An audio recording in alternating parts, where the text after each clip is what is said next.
Roberto Saviano, le sacrifice d'une vie. Par ses investigations sur la mafia et le crime organisé, par ses prises de parole politiques, Roberto Saviano incarne le courage civique. En puisant dans sa propre expérience, il s'adresse aujourd'hui aux générations futures, les incitant à s'exprimer, à s'engager. Nuit et jour, 24 heures sur 24, et ce depuis près de 20 ans, Robert Saviano est escorté et vit sous protection car la mafia napolitaine, la Camorra, a lancé un contrat sur sa tête. De Gomorra à 000, Roberto Saviano, né en 1979, est un écrivain et journaliste napolitain, surtout connu pour son livre Gomorra. Voyage dans l'empire économique et dans le rêve de domination de la Camorra, publié par Mondadori en 2006. Un début exceptionnel avec plus de 4 millions d'exemplaires vendus, traduits en 52 langues et qui a fait l'objet d'adaptations au théâtre, au cinéma et en séries télévisées. Depuis son premier livre, l'auteur a concentré sa production littéraire sur le monde du crime organisé, tant en Italie qu'en Europe et qu'au niveau international. Un écrivain écrit avec sa tête mais aussi avec son corps. Roberto Saviano affirme d'ailleurs « Témoigner, c'est apporter avec son corps la preuve de ce qu'on affirme ».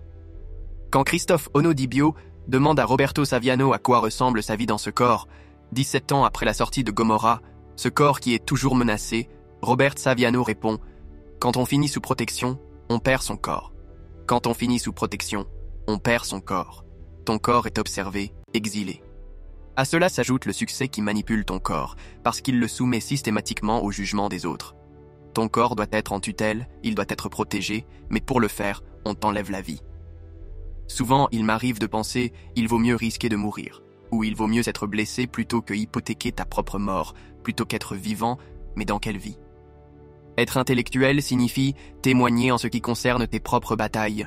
On ne peut témoigner de toutes les batailles, mais celles que tu choisis, tu témoignes d'elles avec ton corps. Cela signifie en payant le prix fort. Par exemple, quand tu signes, tu y mets ton corps, tu en prends la responsabilité. Témoigner pour moi signifie porter mon corps dans mes paroles. Bref, cela signifie être jugé, s'exposer à une procédure judiciaire, rien d'autre. Je me réfugie souvent, dit Roberto Saviano, dans l'histoire des grands auteurs pour avoir un soutien. Quand Zola perd tout après avoir écrit « J'accuse », il perd ses propriétés, sa sérénité, parce qu'il révèle toute sa vie intime, personnelle. Il perd le droit à la publication de ses livres. Il s'enfuit en Angleterre, alors qu'il ne parle pas un mot d'anglais, et il se promène avec, en poche, un billet où est écrit « Comment demander ou manger, comment on salue », littéralement. Il écrira à son éditeur qu'il n'en pouvait plus, qu'il aspire seulement à une vie normale, que c'était une mort lente. C'est exactement la situation dans laquelle je suis, ni vivant, ni mort. Je me trouve dans la position souvent d'un soldat quand il part volontaire pour le front. Qui sait pourquoi, il a toujours en tête 2 options, ou je meurs, ou je reviens vivant. Ce n'est pas comme cela. Dans la majorité des cas, tu retournes, blessé, traumatisé. Il n'est pas vrai qu'il existe 2 options. Tu es écrasé par ceux qui te rappellent que tu dois mourir et par ceux qui pensent que tout est fini, que ça n'a pas lieu d'être. Quand j'ai écrit Gomorra, je me suis dit « ou ça ira bien pour moi, ou ça ira mal ». Ni l'un, ni l'autre. La position est médiane, compliquée à gérer. Celui qui vous déteste pense que tout est une mise en scène. Tu ne devais pas mourir il y a 20 ans. Et tu es à Marseille, en train de parler. Celui qui veut te protéger te lève, en quelque sorte, la vie. Dans cette salle, aujourd'hui, il y a des personnes qui doivent me protéger. Tu es écrasé par ceux qui te rappellent que tu dois mourir, et par ceux qui pensent que tout est fini, que ça n'a pas lieu d'être. En dénonçant la mafia, Robert Saviano, même s'il vit cet entre-deux insupportable, a libéré une parole cadenassée jusqu'à présent. C'est aussi cela le rôle de l'écrivain. Oui, certainement, dans le sens où un style s'est créé, un style qui a traversé également tous les arts. À un certain point, ces thèmes, la possibilité de raconter, avec nom et prénom, la réalité criminelle, c'était, mondialement, quelque chose de marginal, difficilement lisible. Les super lecteurs la lisaient, les super activistes, les anti-mafias, et l'on pensait qu'écrire sur ce thème était adressé seulement à ce public-là. Je pense qu'au contraire, cela peut se faire pour tous en étant même esthétiquement captivant.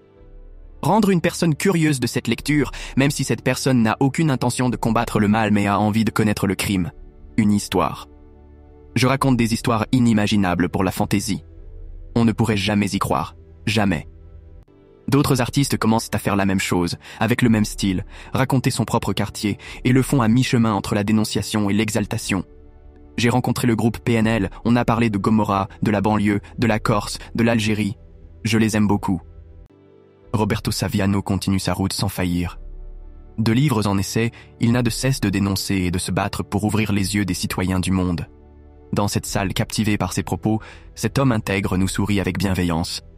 Si un carcan l'enserre, il ne lui enlève pas son empathie et surtout, il ne le muselle pas. Sa force et son envie d'écriture le prouvent.